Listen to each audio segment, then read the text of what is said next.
Hello, this is Rising Feathers, and today I'm going to tell you all about the Nuzlocke I did in Pokemon Crystal. For those who are unaware, this is actually my second Nuzlocke. My first was done in Pokemon Yellow, and I suggest starting there first. It wasn't all smooth sailing, but for my first go at it, it went pretty well, I think. But what makes this one different are some changes to the rules. This is what I followed last time, the bare minimum for what can be considered a Nuzlocke. But this time I went for a hardcore Nuzlocke, since I think I've got a handle on how all this works now. I used the set battle style and can no longer use items in battle. Only hold items are allowed.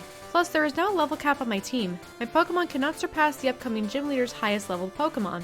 Leveling higher during the gym battle is okay, but if a Pokemon goes beyond that cap before the battle, it can no longer participate in battle until it's at or under a higher level cap.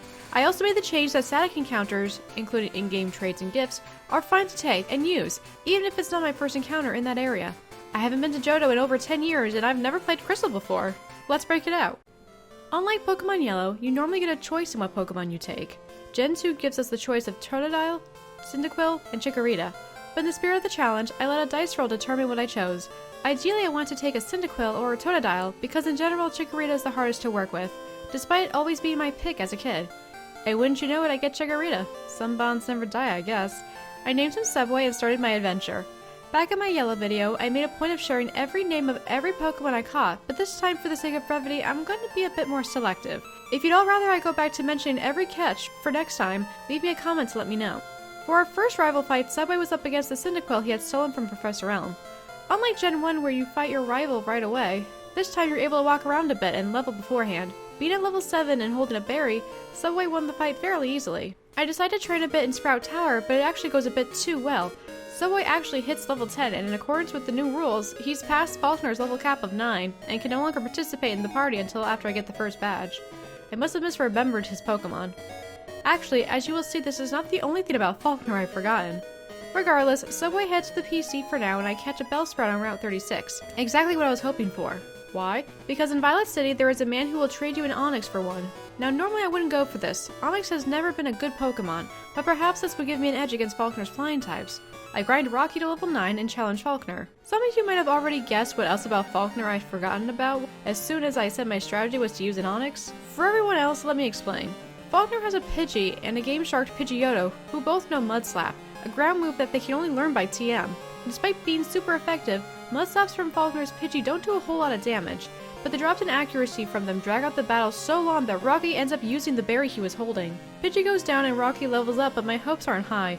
As Pidgeotto comes into the fight, I switch to White Castle the Ladybug to reset Rocky's drops in accuracy. White Castle dies right away to a crit gust, but no big loss since I wasn't really going to use it anyway, and Rocky comes back into the fight. It's like the fight with Pidgey, but worse. At low health, I reset my accuracy again by switching it to my only other Pokemon, Culver's the Zubat. He's immune to Mud Slap, and I try to use Supersonic, but it fails and he goes down to 2 gusts. Rocky is back in again and we last a while, but he goes down being only one more attack away from winning. If only he could have missed one less time. With my only living Pokemon overleveled, I no longer have any usable Pokemon, and that's attempt number 1. I learned a lot from this. Let's try again. Attempt number 2. This time I rolled a Cyndaquil, but he fainted to the rival fight. I used Smokescreen on my first turn to try to give me an edge, but I don't think Totodile missed a single attack. And with Totodile scratches doing more damage than Cyndaquil's tackles, despite the level gap, he was able to outdamage me even through a berry. Someone in my chat said that Nuzlocke don't technically start until you are handed Pokeballs, but I decided to still count it. If the fight was a scripted loss, then that would make sense, but since you win the first rival fight more times than not in general, it seemed fair to count it. Leave me a comment about when you think a Nuzlocke begins. I rolled a Cyndaquil on attempt 3 as well, and named him Tim Hortons. The rival fight was a success this time. I went straight for tackle and Totodile failed a leer on his first turn. By the time I'm back at Sprout Tower, I have a full team. KFC the Pidgey, a Hop-Up carried on the Subway name, Taco Bell the Geodude, Carlos Jr. the Bellsprout, who I did not trade for an Onix, and Papa John's the Rattata. I grind everyone except Subway, who I'll probably be replacing sooner rather than later, and KFC, and head into the gym. Unfortunately, at one of the junior trainer fights, I found myself in a situation where in order to save another one of my Pokemon from fainting, I had to have Tim Hortons take over the fight, causing him to surpass the level cap. This means I won't have him from Faulkner, but like with our Onix from a past life, Mud Slap would have spelled bad news for him anyway. Speaking of, let's see if I came more prepared this time. I lead with Carlos Jr. to go against his Pidgey. Despite Vine Whip not being very effective, we were able to outdamage the Pidgey, who was only using Tackle this time. So far so good, but now comes the hard part. I switch to Taco Bell and tank the gust that would have probably finished Carl's Jr. off. From here though, the fight goes very similar to how it did last time with Onyx. I was hoping to get more damage in before needing to switch, but we were also getting outsped. I switch to Papa John's and do okay damage with a quick attack. However, that flicker of hope is cut short when Papa John's almost gets one shot by our gust. I decide the damage is more important and keep him in so he can do one more quick attack. Pidgeotto's in the red as he knocks out Papa John's with another gust. Now I'm in a bind. KFC and Subway are too low of a level to be of any use, and Carl's Jr. and Taco Bell both have low health with neither holding a berry. Since Vine Whips would be even less effective than they were against Pidgey, I go for Taco Bell and start thinking about how I can do things differently in attempt 4. But Taco Bell is a lot more stubborn than I gave him credit for. He survives one Mud Slap and is able to hit Pidgeotto with a tackle, bringing him down to a sliver. Another Mud Slap and Taco Bell is only at 1 HP, but now his accuracy is down by 2 stages. He just needs to land one more attack. Taco Bell then channels all of his fighting spirit and focus into this attack. And it connects, knocking out the Pidgeotto and giving us the Zephyr badge. What an intense fight. Never in my life would I have thought that Faulkner of all things would be this difficult. We're definitely not in Kanto anymore. With the new level cap being 16, I pick up Tim Hortons and head towards Azalea Town, catching a Zubat along the way in Union Cave I named Wendy's. I'm glad trainers starting this gen have names because it means I can easily identify that it was Hiker Anthony specifically that almost took out my entire team. True, I approached him despite being a bit beat up from trainer fights in the cave, so I guess you could say it was my own fault, but it still doesn't make it any less annoying. The fact that I got out of there with no casualties was probably the result of extreme luck. Carl's Jr. surviving by 1 HP was especially tense. While in the Slowpoke well, I catch one of its namesake, which I named Chipotle, who replaces Subway. Other than Tim Hortons, my team is all Gen 1 Pokemon right now. Either because that's what I've come across, or the ones I have just aren't very good. I'm actually a bit disappointed. I was hoping to have a team that was a bit more unique to the game I was playing. But we're not far along yet, so maybe that will change. I challenged Bugsy, and the fight couldn't have been more different than the one with Faulkner. For starters, I have Tim Hortons, now a Quilava, to do super effective damage. And indeed, he one-shots his Metapod with Ember. Next comes Scyther, whose Fury Cutter can get a bit scary if left unchecked. But we resist it to begin with, so we knock him out with a few more Embers before he's able to get much momentum. And lastly, Bugsy sends out his Kakuna, who we one-shot just like we did his Metapod. Hive badge acquired. On the way out of Azalea Town, our rival challenges to our second match. Taco Bell goes against his Ghastly, and we take it down in 2 rock throws. Next is Croconaw, and the plan was to use Carl's Jr., but after one Vine Whip, I take too much damage from scratch and decide to put him to sleep before switching out to KFC. Croconaw was kind enough to stay asleep while KFC quick attacked him until he was knocked out. Zubat is out last, and I keep up with the quick attacks while Zubat keeps failing to confuse me. Better luck next time. With that interruption out of the way, I can now think of more important things, like Whitney's level 20 Miltank. To prepare, I grind south of Goldenrod City, only for KFC to faint against itself.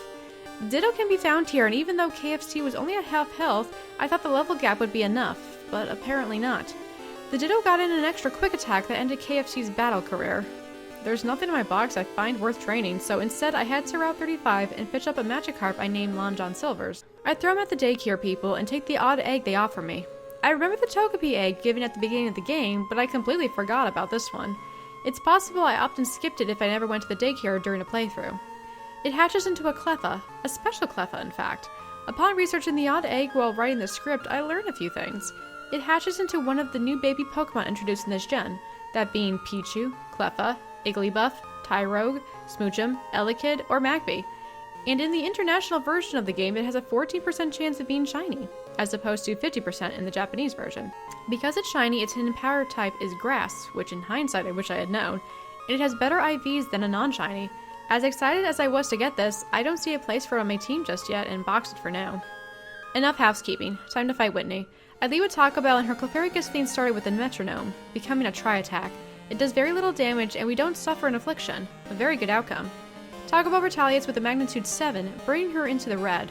Clefairy rolls the dice again with another Metronome, this time getting rest. Despite her health being fully restored, those 2 turns of sleep give us enough time to take her down with more magnitudes. Both also being 7s, by the way.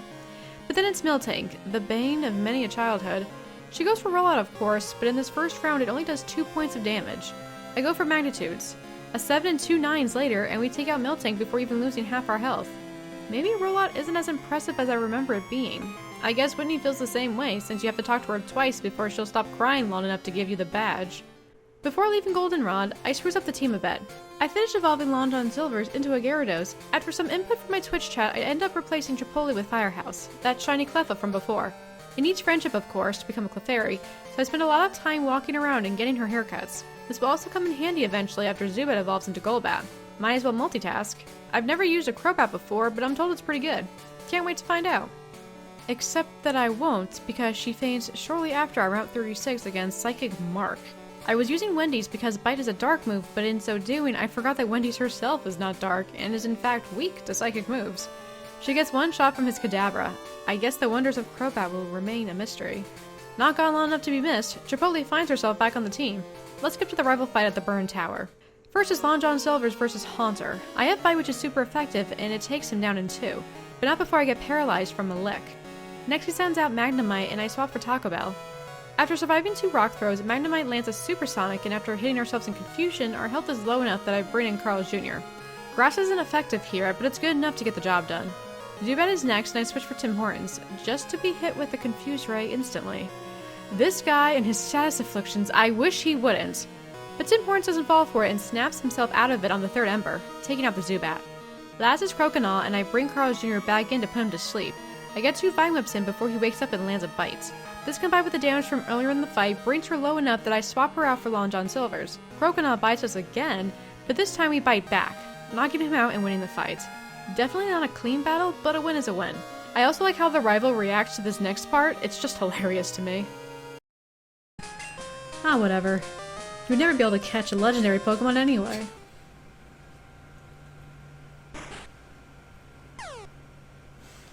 What are you doing? Falling into a hole? Some genius you are. Serves you right. He really is nasty, isn't he? Damn, dude. After releasing the legendary trio, I prepare for the fight against Morty. I actually run into Raikou while doing so. I throw a great ball at him for the hell of it, but unsurprisingly, it doesn't work. Oh well. Speaking of Morty, let's talk about that. Ghastly uses Curse right off the bat, and we knock it out with a Confusion. His Haunter is next, which, like most Pokemon, outspeeds us and puts us to sleep with Hypnosis. A Pokemon with slowness name is slow? Weird. Ghastly's Curse lowers our health, but I risk keeping Chipotle in for one more turn and hope she'll wake up. But she doesn't, and I have no choice but to switch to Long John Silver's. A Bite from him almost has it, but he sticks around long enough to use a Curse of his own. Gengar is last, but I'm in a bad spot. I get 1 bite in, but Curse takes its cut, and Gengar puts me to sleep. Confusion and Bite were my only super effective moves. Time to improvise. I swap in Carl's Jr. to see if I could put him to sleep. In a series of good luck, Gengar uses a useless Dream Eater and fails the Hypnosis it outspeeds us with. Also, our Sleep Powder connects. However, Vine Whip does jack all for damage, and I'm wishing that LJS wasn't the only Pokemon at the level cap of 25. But nothing I can do about that now, and I use a precious turn of sleep to switch to Taco Bell. Gengar wakes up immediately, but fails another Hypnosis, giving us a chance to use Rock Throw, taking him to the red. But Gengar uses Hypnosis again, and now half my team is asleep. I get another free switch from Gengar using Dream Eater. He uses Hypnosis, which I'm sure you could have guessed, but it fails, letting us knock him out with an Ember.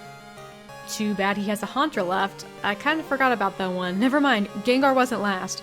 We trade Nightshades and Embers, but he's out-damaging us. Time to switch for the 100th time. This time back to Carl's Jr. for another Sleep Powder. It works, but not before receiving damage from 2 Nightshades. That's the last time we can use this strategy. I swap to Taco Bell. He's asleep, but Firehouse is underleveled, and everyone else is at low health. It's all come down to a gamble to see who wakes up first. Haunter, asleep. Taco Bell, asleep. Haunter, asleep. Taco Bell, awake. Rock Throw hits and takes down Haunter. That's the Fog Badge in our possession, but what a crazy fight. I feel like there could have been a million ways for that to have gone, but I could have made it easier on myself. I could have leveled more Pokemon to the level cap, especially Chipotle. I did give her the Quick Law to hold to try to bypass her awful speed, but I don't think it activated once. Also, as I'm sure many of you have noticed, I'm not at all utilizing Firehouse. My only thoughts for her at the time were to evolve her into Clefable. The problem was getting a Moonstone. Going to Kanto was obviously out of the question, so I had 2 choices. Have my mom start saving me money in the hopes she might buy one, or to beat Morty. Clearly I chose that option. And now that I have, I can serve at the ruins of Alf, breeding along a Pokemon that knows Flash. For this, I breed a Ladybug I caught at the National Park. After using Flash in the ruins, you're given several items, including a Moonstone. Clefable acquired. I head on to Ekritique and run into my rival outside the gym. He must have smelled my fear though, because he didn't bother to challenge me this time, instead informing me that Jasmine was busy at the lighthouse. Sure enough, she's tending to the sick Ampharos, and she asks that I hurry to Cyanwood City for medicine. The thing is, because of this Nuzlocke, Amphi's gonna have to stay sick for a little while. At this point, you're given a bit of freedom in terms of what order you'd like to do the next few gym fights in. As such, they're all at a similar level, but because of our level cap, it's most beneficial for me to do them in ascending max level order, so I don't overlevel my team by accident. With that in mind, we are going to Cyanwood and picking up the medicine, but we're going to stay there and fight Chuck. Then Price. And then Jasmine. Sorry, Amphi. Oh, and as a side note, Taco Bell evolved into Graveler on the way up the lighthouse. So Chuck. My plan was to use Chipotle for Primeape and Carl's Jr. for Poliwrath with LJS on standby just in case. The first part of that went fine. None of Primeape's moves are able to do much damage to Chipotle, letting her knock him out with a few confusions. Poliwrath is his last Pokemon, and I keep Chipotle in long enough to get off one confusion. After that, I swap to Carl's Jr., who avoids the hypnosis sent out to greet her. Poliwrath goes for Mind Reader, and I go for Vine Whip to bring him down to below half health.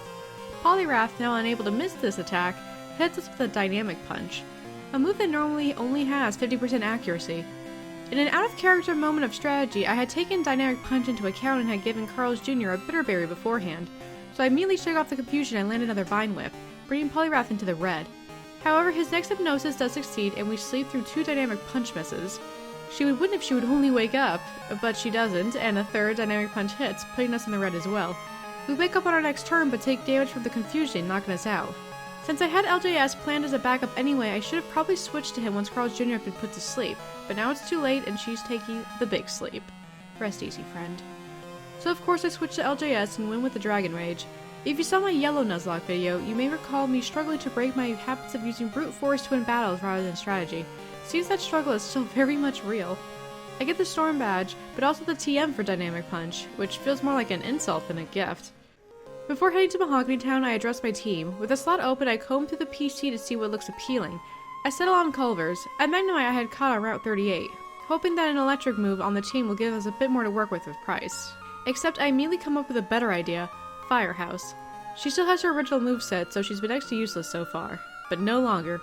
I discovered that the Goldenrod department store sells Thunder Punch, Fire Punch, and Ice Punch TMs. A great way to give major type coverage to Firehouse while taking advantage of the fact that she's a special attacker. Also, since these are purchasable, there is no loss of TMs should she faint. A pretty good situation if I do say so myself, despite how long it's taken me to see it. Nothing exciting happens at the Rocket Hideout in Mahogany Town, so next is Price. Despite being the reason Culver's was brought onto the team, I didn't use it once. Instead, I was able to rely on Firehouse's newly acquired Thunder Punch to take out both the Seal and the Dugong. Each took 2 or 3 punches to knock out, but the returning ice damage was doing so little to her that there was never a point that I felt like I was in any real danger. I really wish I had done this ages ago. Lastly is Pillowswine, and after being reminded that Thunder Punch doesn't affect him, and taking a bit more damage, I switched to Tim Horan, who was able to finish the fight in 2 Fire Wheels. I'm glad that the level cap was 31 and not 30, otherwise I would have been stuck with Ember as his only fire move. Not ideal. The Chill of the Glacier badge reminds me of what Amphi will feel like if I don't finally bring him his medicine, so I hightail it back to Olivine City. At least I do after a bit of a grind first. Her Steelix is level 35 after all. But actually, her gym battle ends up being the easiest one we've had so far. Taco Bell goes out against her first Magnemite and one-shots it with a Magnitude 7. Maybe I could have done this gym sooner after all. I hope Amphi doesn't find out. Then she sends out her Steelix, but we switch to LJS, who one-shots him with Surf. Seems good. As you can imagine, her other Magnemite also gets one shot with a Magnitude, though this one was only a 6. And, that's Jasmine defeated. Maybe she's better off being a nurse than a gym leader. The next story beat is the Team Rocket takeover at the radio tower. Things are pretty uneventful until we get to the Rocket executive who has the basement key. Culver's is at the front because I'm trying to get it some levels. It's not very strong and it has been struggling. It's one attack away from knocking out his first Coughing, but then misses due to a smokescreen. And then the Coughing self-destructs, taking out Culver's. Of course, I don't want any of my Pokemon to faint, especially to attacks like self-destruct and explosion, but I have a hard time feeling that broken up about this. Taco Bell magnitudes his way through the rest of his remaining Pokemon, and Culver's heads for the box. I don't feel in the slot right now because I was settling for Culver's in the first place. Hopefully I catch something a bit more enticing later on. My rival follows me into the basement and challenges me to a fight, and unlike Jasmine, it's far from easy. In fact, it's the scariest battle we've had yet. Golbat's first bite causes Taco Bell to flinch, so we have to wait an extra turn before we can use Rock Throw. but of course he lives with a sliver. We finished off with a tackle, but we're at less than half health. Alligator's up next, and I bring in Firehouse. He uses a water gun, outspeeds with a bite that causes us to flinch, fails using a scary face, and then Firehouse is able to get in her first Thunder Punch, which sadly does less than half health. I go for another, but bite causes us to flinch again. After taking damage from another bite, our second Thunder Punch leaves him with only a smidge of health left. And you know what? Alligator uses bite, and we flinch for a third time. I thought bite only had a 30% chance to flinch. What the hell is going on here? 3 out of 4 of his bites have succeeded in flinching us. This is absurd. My health is low, but I risk one more turn. Surely this wouldn't happen again. He bites. It's a crit, leaving us at 5 HP, and she flinches. I can't even with this. Someone please tell me if there's another factor at play here that's causing the percentage to go over 30%, because right now we're at 80%. This is ridiculous. Firehouse is too good to lose, so I swap her out for LJS. Alligator bites and crits, but doesn't get the flinch, so we're able to take him out with our own bite. Next is a Magnemite who's 7 levels lower than me, so I decide to stay instead of switching to Taco Bell for some reason, and use Dragon Rage for big damage. Unfortunately, a Thunder Wave paralyzes us and a follow-up Thunder Shock does a big chunk of damage to LJS. Despite that, we're still able to knock it out with a second Dragon Rage. Haunter is third, and this is where having a healthier LJS would have come in handy. So I switched to Chipotle, but the rival switches to Sneasel, so I switched to Tim Horton. The Sneasel lowers my defense right off the bat with a Leer and a Screech. That's pretty yikes. I hoped to flame him with one shot, but he's still in the yellow. A quick attack from him crits and almost knocks us out. The second Flame Wheel does take out Sneasel, but there's still a Haunter to deal with, and my team is looking rough. Only Chipotle is still at full health, so despite the matchup being unfavorable for us, I bring her out only for her to take a Shadow Ball to the face. It does less than half of her full health, meaning that a crit would have knocked her out. I go for Confusion, but another Shadow Ball hits us first. It doesn't crit, but we can't survive another one. Confusion is super effective, but a special attacker, Chipotle is not, so it only damages him for slightly less than half health. What can I do at this point? It's bad enough I only had 5 Pokemon in the first place, but now they're all in the yellow or red. LJS has the most HP left despite being paralyzed, so I go for him, only to almost fade to a crit Shadow Ball. Maybe Taco Bell? He's my highest level Pokemon and now the one with the most remaining health. A Shadow Ball of course is there to greet him, but it doesn't do as much damage as it had the others. I pray to Arceus and use Magnitude, hoping we roll high. It's only a 6, but it's enough. I guess I should have switched to him sooner. That fight was... I'm not sure how to describe it. I thought Hiker Anthony was bad enough, but this was something else. My Pokemon need to be stronger. I grind for levels before finishing off the Rocket Takeover, and Tim Hortons evolves into Typhlosion in the process. I'm encouraged to go to Tin Tower, so I do and defeat the stages within, but I hold up on the Suicune encounter. In general, I don't want to use legendary Pokemon during these challenges, but I want to keep the option available, just in case. While going through Icy Path, I start having issues carrying items. Despite the bag having multiple pockets now, the general items pouch is not big enough to carry everything that I find, so I'm having to visit the PC to figure out what to keep, sell, or store. Being that the PC isn't out of room yet like what happened to me in Yellow, I can't say it's as bad this time, but I'm missing the berry pocket of later games. Now that we're in Blackthorn City, we can challenge Claire. Once again, I predict Firehouse is going to be a great asset here. Or at least she would have been if I had planned my strategy more carefully. Knowing that all 3 of her Dragonairs know Thunder Wave, I had given a Paralysis Cure Berry to Firehouse to hold. Except I gave it to her while I was still fighting her junior trainers and one of their Pokemon happened to paralyze me, spending the one berry I had. Long story short, I kept forgetting to harvest berries every day for times like these, so I'm facing Claire with that one. Let's see how it went.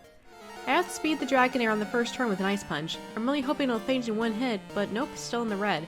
Which sucks because, as you could guess, she paralyzes me with Thunder Wave immediately. Now I'm slower, but thankfully neither Surf nor Thunderbolts from the next Dragonair do much damage. But it doesn't fix the fact that by the time the third Dragonair comes out, I'm only at half health, which is taken quickly down to about a quarter from a crit Ice Beam. Firehouse's Ice Punches are still a 2-shot, so I need to switch to someone who can finish the job. I bring in Chipotle, now a Slowbro, who takes an Ice Beam and a Dragon Breath. She finishes off the Dragonair with a Headbutt. Last is Kingdra, and I keep Chipotle in to get as much damage as I can. We get in a pretty weak headbutt, but then are paralyzed by Dragon Breath, so I swap to LJS, ready to take it down with Dragon moves, except it didn't go as planned. LJS has Twister and Dragon Rage, and it turns out that I never read the fine print on Dragon Rage. I was frustrated the whole battle, wondering why I was doing so little damage and why it wasn't super effective like it should be. I realized later that, like other moves such as Sonic Boom, it has a fixed amount of damage it can do, in this case 40 HP. At lower levels, this was probably doing decent damage, which is how I hadn't noticed, but at level 40 damage is nothing special. I was probably better off using Twister instead. Despite that, and Claire using a Hyper Potion, we were able to knock out the King Jar without much fuss, winning the battle and giving us our 8th and final badge. Or it would, if Claire didn't have our rival's mentality on how to raise Pokemon. She doesn't take us seriously, so we have to go talk to some sages who turn out to be so impressed by us that they tell Claire that if she doesn't embody our philosophy, they're going to tell Lance on her. Yikes. So, thanks for the badge? Despite not being quite ready for the Elite Four yet, I head through Victory Road to have the area accessible and accidentally run into our rival. I knew he was in here, but I didn't realize how short the path through Victory Road was in this game. I didn't know I was going up on the exit. But no worries, he was really easy. Taking out his Sneasel, Magneton, and Feraligatr. Golbat actually survives a Thunder Punch and confuses us. After getting bad confusion luck coupled with previous damage, I swap out to LJS, who was able to finish it off as well as his remaining Haunter and Kadabra with 2 bites each. Despite the ass whooping, he seems to have finally started to understand that maybe his way of training isn't the best and vows to beat us once he's figured things out. Yeah, okay. Once I reach the Indigo Plateau, I assess our current team and am bothered immediately by 2 things. 1, that we don't have a strong psychic presence on our team, and 2, we don't have a 6th Pokemon. While Chipotle is part psychic, all she knows is confusion. She won't learn psychic naturally until level 54, which is past our level cap. There are 2 psychic TMs in this game, but they're both out of reach in Kanto, so no help whatsoever. I'm going to have to do some thinking about how to take on Bruno. As for the problem of a 6th team member, I once again go through the PC. It could have solved 2 problems at once if I had a decent psychic Pokemon in there, but unfortunately that isn't the case. I mull over the possibility of using the extreme speed Dratini from the Dragon's Den, but for 1, it wouldn't be able to evolve into a Dragonite until after the Elite Four, and for 2, its moveset didn't impress me. I could enhance it with a Dragon Breath from Claire, but it'll mostly be needed for Lance, where it would be a glass cannon situation. Despite not having Stab, it makes more sense to me to give Dragon Breath to LJS. So I move on from that and come across Popeyes, an Ursaring from Dark Cave that I had recently caught. Her moveset isn't great either, but what I do see potential in is the TMs that she can learn. Like a lot of normal type Pokemon, she can learn a large array of attacks, and that's when I get the idea to make another Firehouse. Sort of. I do go back to Goldenrod and teach her the same 3 punches Firehouse knows, with Slash being her 4th move. But I have to concede that this isn't a foolproof strategy. While indeed I no longer have to rely on Firehouse as our sole source of ice and electric damage, Popeyes can only be a backup to Firehouse because Ursaring are physical attackers, not special. While Slash should do great damage, her punches won't leave as much of an impact as Firehouse's, but I feel based on what we have, this isn't the worst plan ever, so I train up the team, distribute any useful TMs I might pick up, and challenge the Elite Four. I think I'm more nervous this time than I was last time. My team has some obvious holes, and we weren't following a level cap then. Speaking of, while a lot of hardcore Nuzlocke put this level cap based on the 4th member of the Elite Four, I chose to go with the champion. I like the idea of finding the champion on more equal footing, and it's part of the same boss rush, so I'm not sure why this isn't normally the case. Someone let me know. Alright, enough stalling. Let's do it. First up is Will and his psychic team. First is Zatsu, but he goes down in a single Thunder Punch from Firehouse. I use Thunder Punch on Jinx, but she hangs on with low health and puts me to sleep, so I swap her out for Tim Horton, who finishes the job with a Flame Wheel. Next is her Slowbro, I swap for Popeyes. Let's see what the rookie can do. I start with a Thunder Punch, but the damage isn't impressive. Slowbro uses Curse, and uses it again after I land another Thunder Punch. With his defense so high, I feel Slash may not be the play, so I hope this next Thunder Punch does it. And luckily it does. We knocked out the Slowbro without taking any damage from it. Will next sends out his Exeggutor and I try a Fire Punch. This works much better, and since Exeggutor just uses Reflect, another Fire Punch takes it out. Will must hate me so much for not letting him set up. Last is his other Zatsu, but unlike Firehouse, Popeyes doesn't quite one-shot it. Zatsu retaliates with a Psychic, but it only does a Dragon Rage worth of damage. Will uses a Hyper Potion, but it's a done deal as we wrap this up in 2 more Thunder Punches. This battle was a prime example of how Popeye's lack of special attack leaves us just short of what we'd like, but enough of what we need. Koga's outgrown his gym in Fuchsia City and is the next Elite Four member in our path. From his poison team, he leads with Ariados, but Tim Hortons one-shots him with a Flame Wheel, and Fortress meets the same fate. However, with Muck, I bring in Taco Bell, who was able to knock him out in 1 Earthquake despite the minimized Muck got in. Crobat uses Double Team as Tim Hortons comes in, causing us to miss and take damage from a wing attack. Deciding I was right the first time, I switch him again for Taco Bell and hit him with a Rock Throw for good damage. We get badly poisoned with Toxic, but we somehow hit another Rock Throw to knock him out. Venomoth is his last Pokemon, and I switch once more for Tim Hortons, who unfortunately gets confused immediately. We hit ourselves in confusion and take enough damage from Psychic to bring us to about half health. I give him a chance to shake it off and he does, one-shotting him with Flame Wheel. So far the Elite Four hasn't been too bad, but I'm not as confident for this next part. Bruno and his fighting team are third, and this is where having Psychic would have been handy. But we work with what we have. I have Chipotle use Confusion against him on top and see what we're working with. She does over half health, while him on top only does minor damage to us. We take it down on the next Confusion, and I'm feeling okay. The same thing goes with Hitmonchan. He Thunder Punches us, but despite being super effective, we don't take much damage or get paralyzed. Hitmonlee, though, learns from his teammates and uses a swagger right away. But in a rare moment of clarity, Chipotle fights through the confusion and does big damage on Hitmonlee, making him confused as well. Not wanting to press my luck and knowing what's left, I swap to LJS and knock him out with a Surf. Next is Onyx, but he's by far the least threatening, so he gets one shot with Surf. Lastly is Machamp, and this time Surf only does about a third. However, a Rock Slide takes us to about half. I always forget about Gyarados being part flying. I switch for Chipotle and she finishes the job in one confusion. Despite being apprehensive going in, that went better than expected. Chipotle's doing really well here. But Karen and her Dark team are up next and I'm nervous. We don't have any direct strengths to Dark types and Umbreon doesn't have a subtype. I hope my strategy works. Speaking of Umbreon, she leads with him and I lead with Tim Horton. Umbreon is fast, but it turns out I might actually be faster. I use Dig and dodge a Sand attack, but the damage is minor and I get hit by a Confuse Ray. We hit ourselves on the next turn, but he fails his next Sand attack, so it could have been worse. Still confused, we connect with a Flame Wheel, bringing him to half health and burning him as well. Now it's a waiting game. I try to get in one more attack, but the chip damage from the Confusion and Fade attacks begin to pile up, so I switch to Popeyes, who puts him out of his misery with more fire. Conveniently enough, Violet is out next, so I use another Fire Punch and hit for about half health. But Stun Spore paralyzes us, giving her the chance to use Moonlight and a fairly weak Petal Dance. Despite the paralysis though, we're able to win in 2 more Fire Punches.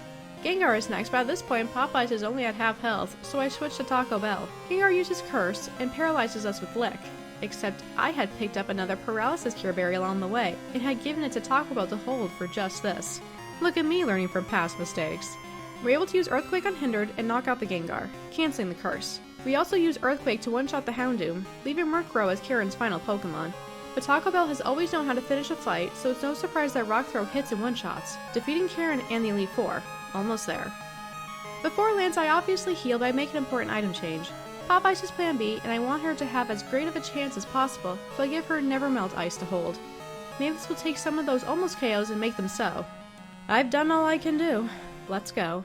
The starting match is Firehouse vs Gyarados. We're faster and take it out in one Thunder Punch. That's one. Dragonite is out next, but once again we outspeed and knock it out in one Ice Punch. I'm happy that I guessed right that she didn't need the Never Melt Ice herself. That's two. Another Dragonite comes out, but it meets the same fate as the last. Halfway there. However, at Aerodactyl I switch. He's pretty fast and I don't want to find out the hard way how well she'd stand up to a Hyper Beam. So LJS comes out and tanks said Hyper Beam. We surf on the recharge and knock it out in one. 2 Pokemon to go. His last Dragonite comes out, and I use a Dragon Breath, but sadly it doesn't do a whole lot, and Dragonite starts to outrage. I was alarmed at first at the damage dealt, but when I saw that it would only last a few turns before confusing the user, I felt better. I switch in Firehouse, who loses about a third to the next outrage, and takes him out in one Ice Punch. Lance's last Pokemon is Charizard, who outspeeds us with a nasty Flamethrower. Thunder Punch doesn't one-shot, but he's pretty low. I bring out a Rock, Taco Bell, and take damage from another Flamethrower. It's not a lot, but more than I would have thought. Indeed, another one takes us under half, but Rock Throw hits us and wins our battle with Lance, the Pokemon League Challenge, and this Nuzlocke. Despite being more apprehensive this time about the Elite Four, I think things went better overall. Everyone played an important role and got to contribute. Plus, no deaths. Even our starter was here. Let's give a shout out to the leaders of this fast food nation. Firehouse, the Shiny Clefable. Chipotle, the Slowbro. Taco Bell, the Graveler. Tim Horton, the Typhlosion. Popeyes, the Ursa Ring. And Long John Silver's, the Gyarados. Fun fact, 2 of these chains I've never been to. Can you guess what they are? Also, I want to give a shout out to a Spearow named Zaxby's from Route 33. Since none of my core team could learn Fly, he had the task of carrying us all around Johto. It couldn't have been easy, being a tiny bird and all, so thanks. Now for the elephant in the room, Kanto. I do want to make it clear that I consider this Nuzlocke finished. I beat the Elite Four and got to the credits. Everything from here is post-game. However, wouldn't it be fun to see if we could beat Red with this team? I'll try to uphold as many Nuzlocke rules as I can for the spirit of it, except for the level cap. I'm already at a higher level than many of Kanto's gym leaders, so other than Red, I'll be ignoring that part. Let's head to Kanto. As nice as going to Kanto is, you have to admit that it feels less than last time. I like that you can tell time has passed and some gym leaders have moved on, changed their Pokemon, etc., but it's also more restrictive. Places such as the Safari Zone and the Fighting Dojo are closed, and due to the volcano erupting, Cinnabar is just a Pokemon Center on an island, with Blaine moved into a small cave in the Seafoam Islands. I understand why they put way more effort into Johto, but as I was just in Kanto recently, this version of it does stick out a bit. But from the practical side of things, it helps me out in that I can get through this a bit quicker as I was starting to run out of time on this. For the record, I caught next to no Pokemon during my time here. As stated, since I'm using the same team as I have been all along, there's now a bit of level gap between some of these gym leaders and myself, making these fights a bit uninteresting, so I'll be skimming through most of them. For example, our first fight is against Lieutenant Surge, and Taco Bell just one-shot the entire team with Earthquake. I don't think rich commentary is needed here. How about the next one? For Sabrina, I spammed Bite with LJS against her Espeon and Mr. Mime, but for her Alakazam, I swapped to Firehouse to see if I could get maybe a burn on it with Fire Punch, but she does little damage and takes way more from a Psychic. I swapped to Popeyes and same story, but at least Alakazam only has about a third of its health left now. I bring out Chipotle to tank the Psychics and start using Strength to take advantage of its low special defense. This is what I should have done from the start, honestly, but oh well, better late than never. We knock him out on the second Strength. Since Koga is now a part of the Elite Four, his daughter Janine runs the Fuchsia City Gym. He probably should have called to warn her that we were coming because she was not prepared. With Chipotle, we one-shot her entire team with psychic moves. I'll soon have a rivalry with this entire family. As if we haven't caused enough damage, we interrupt Misty's date by Bill's cottage so she'll battle us, though to be fair, she seems more interested in the gym challenge than by what's-his-face anyway. Using Firehouse, we use Thunder Punch on our Pokemon with an Ice Punch just for Quagsire before moving on. For Erica, I dust off Tim Horton's Pokeball and Flame Wheel her whole team into a crisp. Next. At Brock, I did what you'd expect and drowned his team with Surfs from LJS. Though I didn't realize that Surf was still super effective against the fossil Pokemon, so I wasted time on Omastar using Dragon Breath. I sought out Blaine in his little cave, but of course LJS took care of his team as well. A solution so nice that it worked twice. But of course we still have one more gym to go. Without Giovanni running it, Blue has taken charge of it and actually has a diverse team to use against us. Before that, however, something crazy happened. I ventured into Mount Moon and ran into my rival. I had no idea he was here. I honestly thought we had seen the last of him back on Victory Road. He talks about how after his loss to us there, that he had given a lot of thought towards what he was missing in raising his Pokemon and would like to show us how he's improved. At least he caught us to full health. Taco Bell was in the front and was luckily able to one-shot his Sneasel with an Earthquake.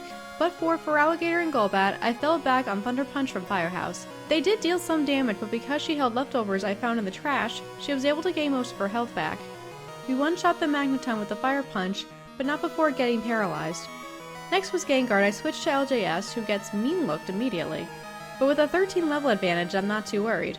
A single bite takes him into the red, and that's when he uses Confuse Ray. Still, no big deal. I only need to land one more attack. Except it turns out to be a very big deal. I proceed to hit myself in confusion the next 3 turns in a row, and Gengar is now spamming Shadow Ball. By the end of that third turn, I only have 24 HP left, and I just have to hope that he lands his next attack. There's nothing I can do. Nothing he's holding can help him, nor can I switch. But after that horrible flinching luck earlier, there's no way I'd also have terrible confusion luck, right? Wrong. On the 4th turn of hitting himself, he knocks himself out. What a disaster. There goes my only dark move and dragon moves. How did this happen? To wrap this up, Popeyes finishes off the Gengar with a Thunder Punch and takes down the Alakazam with one slash, proving that yes, I should have done this with Sabrina's instead of punching it. We beat the rival for the final time, but I lost LJS. He heads for the box and I'm at a loss. I don't really have time to train a whole new member, nor do I really want to. This was the dream team. Maybe not the most balanced, but we made it work. Can I go against Red with only 5 Pokemon? 6 if you include Zaxby's finally getting some recognition. But before that, Blue. I find him in his Lego-themed gym, and as you can imagine, he puts up the biggest fight out of all the Kanto gym leaders. First is his Pidgeot, but we quickly handle him in 2 Thunder Punches. An Ice Punch to his Alakazam does only about a third, but a Psychic from him crits us, leaving us at only 38 HP. I swear, if I lost Firehouse too, I might have just given up right there. Looking to outspeed him, I switch to Tim Horton. A Psychic does about half health to us, but a Flame Wheel is able to finish it off. At Rhydon, I switch to Chipotle, who takes him out in 1 Surf. Exeggutor is next, and I send out Popeyes, who knocks him out with a Fire Punch, as well as his own Gyarados and 2 Thunder Punches. His Arcanine is last, and I switch to Chipotle, who has to deal with 2 extreme speeds before finally getting in the battle-ending Surf. We've beaten down 2 rivals, collected 16 badges, and defeated the Elite Four. All that's left is Red. To be honest, I never thought we could beat him to begin with. Challenging him was just supposed to be for fun, and as such I only did a bit more grinding, just to level 60. If winning the Nuzlocke depended on this, I'd go for that level cap, but, you know, let's just see how it goes. First, of course, is his signature Pikachu, and despite the 20 level gap, Taco Bell is still able to one-shot it with an Earthquake. Pikachu is just really bad, isn't it? Chipotle goes out to meet Red's Espeon and resists Psychic, and we use Surf. Obviously our own Psychic moves won't do much good, and with Espeon throwing up a Reflect, Strength won't do much for us either. Our second Surf crits, which knocks him out. Next is Snorlax, and this was one of his Pokemon that I felt least confident about going against. I go for Earthquake, but it does very little damage, way less than I was expecting, despite the level gap. But Body Slam does about the same to me, so I decide to go for a Rollout.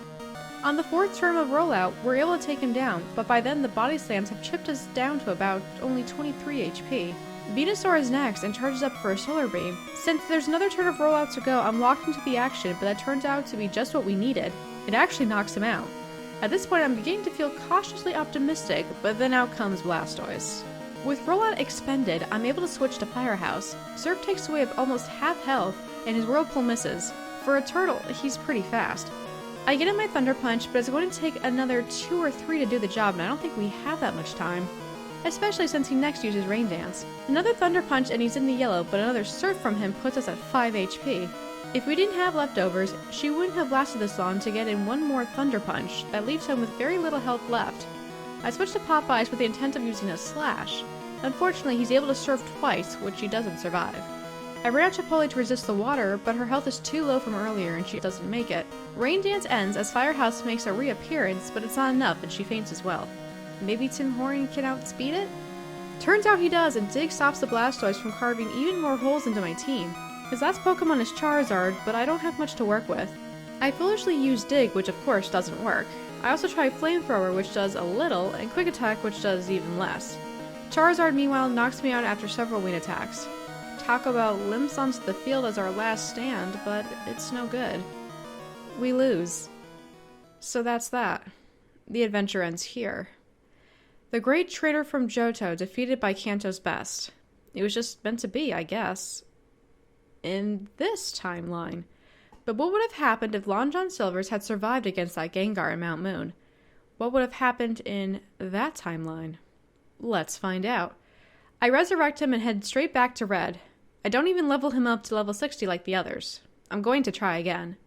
Once again, I one-shot Pikachu with an Earthquake, and wail on Espeon with Surf until it faints, though this time Chipotle only had 12 HP left by the end.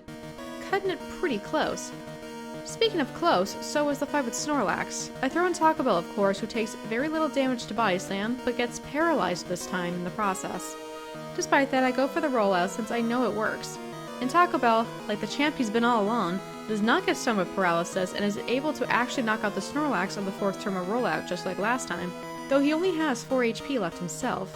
A 5th turn paralysis free is granted and Venusaur is again one-shot by that maximum strength rollout. This has basically gone almost exactly the same as last time, but what about Blastoise? With how much he used Surf last time, I throw in LJS to see what happens. I go for a flinch with Bite, which works, but he takes very little damage. I next try Dragon Breath and it does even less. Blastoise uses Blizzard, something he hadn't used before, and brings us below half. Maybe I should have just saved him for Charizard. I call him back and bring out Firehouse. A Blizzard takes about a third before leftovers, so I'm thinking I can get in maybe a few Thunder Punches. But no. After the first one, he gets a crit Surf and knocks her out. Not great. Popeyes is up, and a Slash brings him into the yellow.